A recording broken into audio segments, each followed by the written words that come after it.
ఎందుకు మన సింధు నాగరికత ఈజిప్ట్, మయాన్, మెసపటోమియా నాగరికతలకి లాగా ప్రపంచాన్ని ఆకర్షించలేకపోయింది? Big monuments. Egypt, Mesopotamia, Mayan నాగరికతలను చూస్తే అక్కడ పెద్ద పెద్ద పిరమిడ్స్, మాన్యుమెంట్స్, బిల్డింగ్స్ కనిపిస్తాయి.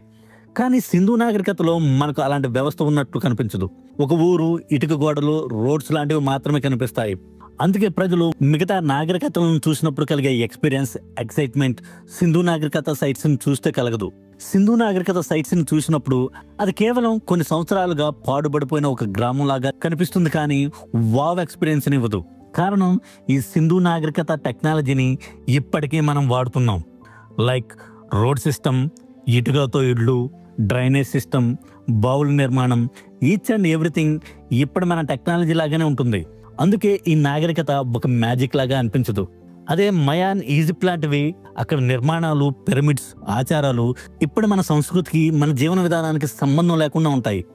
అందుకే ఆ సైట్స్ని చూసినప్పుడు కొత్తగా, అద్భుతంగా అనిపిస్తుంది. ఇలాంటి ఎక్స్పీరియన్స్ని ఈ సింధు నాగరికత ఇవ్వదు.